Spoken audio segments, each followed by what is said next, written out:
जय जिनेन्द्र। आज का स्वाध्याय शुरू करते हैं आलोचना पाठ का मंगलाचरण से।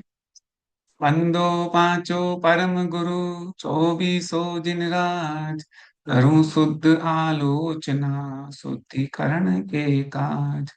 सुनिए जी अरज हमारी, हम दोष किए अति भारी। तिनकी अब निर्वति काजा, तुम शरण लही जिन राजा। हमने लास्ट जो छंद सात का पढ़ा था, इसमें हमने कुकुरुन की सेवा कीनी, केवल अदिया कर बीनी। या विधि मिथ्यात्व भ्रमाया, चौगति मदि दोष उपाय। अब हम आगे क्या क्या तरीके के पाप करते हैं, उन सब का हम प्रभु से क्षमा मांगते हैं। तो इसमें छठ 8 नंबर का पढ़ते हैं आज। हिंसा पुनि झूठ जो चोरी, पर वनिता सो द्रग चोरी। आरंभ परिग्रह बीनो, पन पाप जुया विधि कीनो। इसके शब्दार्थ देखते हैं। हिंसा, झूठ, चोरी, परवनिता। परवनिता मतलब पराई स्त्री। दृग जोरी यानी बुरी दृष्टि डालना, काम भाव से देखना। आरंभ और परिग्रह। आरंभ संसारिक कार्यों में आपकी आसक्त पूर्वक जो प्रवृत्ति होती है, आसक्ति पूर्वक जो प्रवृत्ति होती है, उसको आरंभ कहते हैं। परिग्रह और धन वस्तु संपत्ति के पीछे महत्व की जो भावना होती है, उसे संग्रह करने की भावना होती है, वो परिग्रह। इस तरीके से हमने कई तरह के पाप करे हैं। तो ये जो 5 पाप होते हैं, ये मुख्य रूप से न इसका विवेचन करते हैं कि जीव अनादिकाल से इन्हीं 5 पापों में लीन होकर पाप कर्म का संचय करता हुआ रहा है। ये सारे पाप मैं अकुमुलेट करता रहा हूं, बार बार एकुमुलेट करते जा रहा हूं। हिंसा, हिंसा राग द्वेष की उत्पत्ति का होना, उसका नाम हिंसा है। वैसे देखा जाए तो जीव को मारना, सताना, दिल दुखाना भी हिंसा है। लेकिन भाव हिंसा जो है वो राग द्वेष की उत्पत्ति है। आत्मा में उठने वाले जितने भी राग द्वेष के जो परिणाम बनते हैं, ये वो राग भाव हिंसा में आते हैं। कि अंतरात्मा में सोचना है कि मुझे ये व्यापार करना है, ये खाना है, वहां जाना है। ये जो निरर्थक जो न्यूज चलती रहती है, इनके अंदर उलझना, ये सब भाव हिंसा में आ जाता है। द्रव्य हिंसा बाह्य रूप से जो शरीर व इंद्रिय के माध्यम से किसी जीव के प्राण का घात करना, क्या उसको पीड़ित करना। जैसे आप भोजन बनाते हैं, वाहन चलाते हैं, इन सब में जो बाहर की जो हिंसा हो रही है, ये सब द्रव्य हिंसा कहलाती है। तो विवेक व यत्नाचार पूर्वक, आप सावधानी पूर्वक आप हर कार्य करिए। यत्नाचार पूर्वक प्रवृत्ति करने से ही चित्त की विशुद्धि बढ़ती है और तीव्र पाप बंद होने से हम बचते हैं। असत्य, झूठ, झूठ बोलना, जैसा देखा जाना सुना वैसा न कह के अन्यथा कहना, ये झूठ है। माने जैसा नहीं है उसके विपरीत बोलना, ये झूठ है। सूक्ष्मता से विचार करके ही अपने वचन बोलने चाहिए। ऐसा कोई भी शब्द मुख से नहीं निकलना चाहिए कि जो असत्य हो और दूसरों को पीड़ित करने वाला हो। हित मित प्रिय वचन ही बोलना चाहिए। अचोरी, चोरी का त्याग। किसी भी पड़ी हुई, गिरी हुई, भूली हुई वस्तु को बिना आज्ञा से उठा लेना और किसी को दे देना, ये चोरी कहलाता है। जैन दर्शन के अनुसार केवल बाहर की चीजों को उठाना ही चोरी नहीं है। सूक्ष्म चोरी यह है कि अगर अंतरंग में पर वस्तु को यह मेरा ऐसा मानना, ये भी चोरी में आ जाता है। और स्थूल चोरी किसी वस्तु पर अधिकार जमाना, बिना अनुमति के ग्रहण करना, स्थूल चोरी कहलाती है।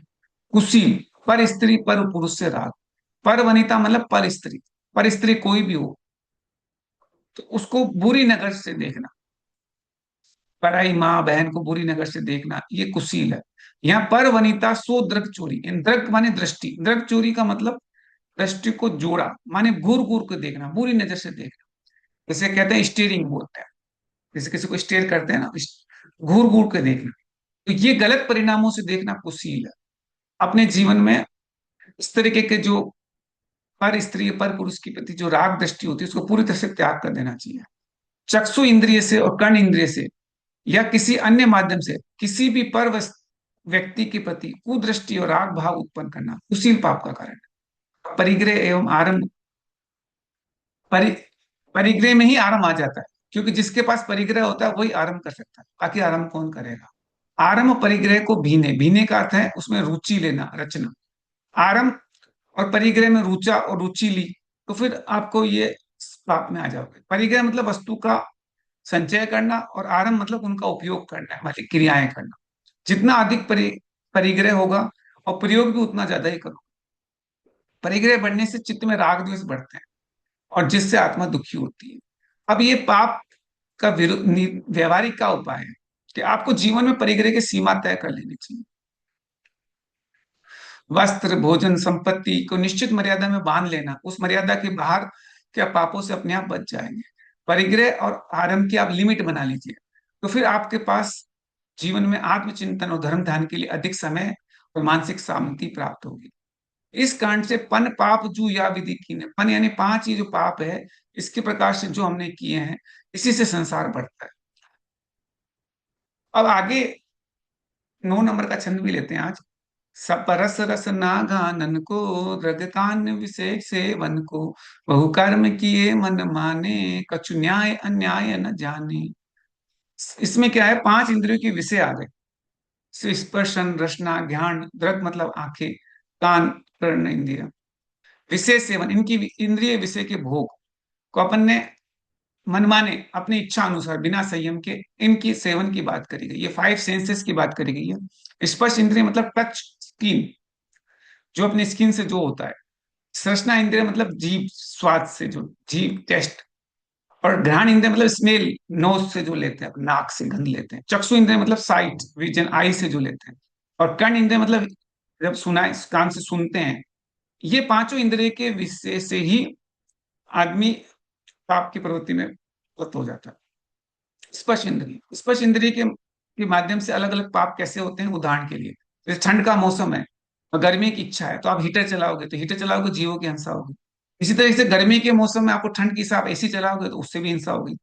पुरुष में स्त्री के प्रति और स्त्री में पुरुष के प्रति जो आकर्षण होता है, ये भी स्पर्श इंद्रिय का ही कारण है। रसना इंद्रिय, रसना इंद्रिय को पुष्ट करने के लिए जीव भक्ष और अभक्ष का विचार नहीं करता। जैन दर्शन इंद्रिय को जीतने का मार्ग है। जिनेन्द्र का अर्थ ये जिन्होंने अपने इंद्रियों को जीत ली।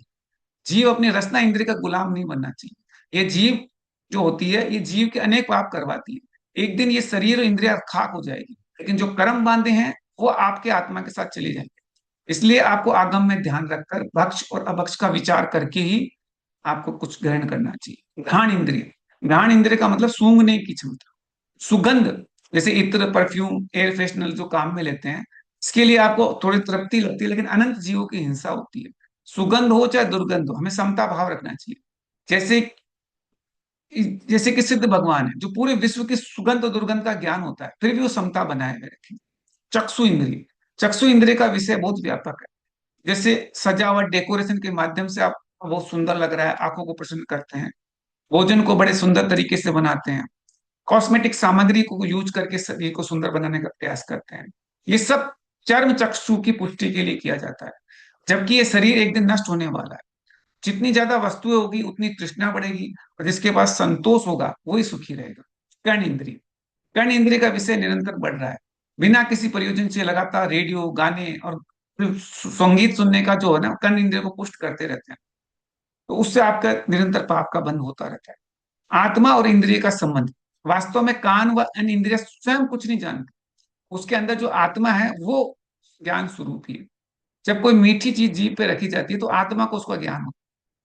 तो मूलतः जीव को वो ज्ञान होता है, तो वो, लेकिन अज्ञानता और मिथ्या बुद्धि के कारण वह ये मानता है कि उन विषय भोग का सेवन किया जाए। वो, जब जीव स्वयं अपने ज्ञान स्वरूप को अनुभव करेगा, पर वस्तु के प्रति उसका राग भाव धीरे धीरे कम हो जाएगा, और निराकुलता और सुख बढ़ेगी। अब हम जिनवाणी स्तुति करते हैं। जावाणी के ज्ञानते सूझे लोकालो, सो वाणी मस्त धो सदा देव तू दो। हे जिनवाणी भारती तुझे पुनः, जो तेरा शरण आ गए सो पावे सुख से।